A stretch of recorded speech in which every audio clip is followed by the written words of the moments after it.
Sergeant Tig Walsh looked out of the med chamber, remembering the last time he had received his body augmentations on Earth. The other engines of his squad had been inside the upright chambers around him, deep under the ground at Gold Base in Mega City, Tokyo. But now he was all alone, the last of his kind, on the moon. He held on to hope his friends were still alive, but the chances grew worse every passing second. Doctors and technicians stood at holoscreens, monitoring him, as needles poked and prodded him inside the med chamber. Some were pumping his veins full of the nanoparticles that strengthened his muscles and bones. Others took samples for whatever tests they were running on him this time. The only test he was interested in was the one on his brain. Cords snaked away from electrodes plastered to his skull and forehead, each monitoring his brain activity.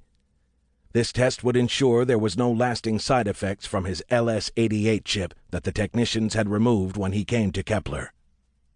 Tig didn't even remember them removing the chip. He had arrived near death. Now, 2.5 weeks later, he was almost fully recovered. Soon, if he passed this final medical test, he would report to command for his first orders since E-Day. He already planned to request a moth to start a recon mission to search for Shadow Squad. A doctor walked up to his med chamber and checked the datapad on the outside. "Relax, Sergeant Walsh, everything's going fine." Tig closed his eyes, remembering his days as a droid raider, and then joining the fight against the Coalition after a terrorist attack killed his father. Those painful events flooded over him.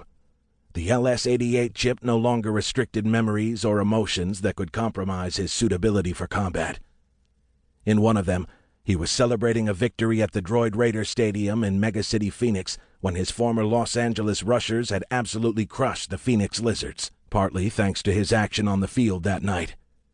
His father was cheering him on back in Los Angeles at a community holoscreen when the Coalition bomb had ripped through the crowd.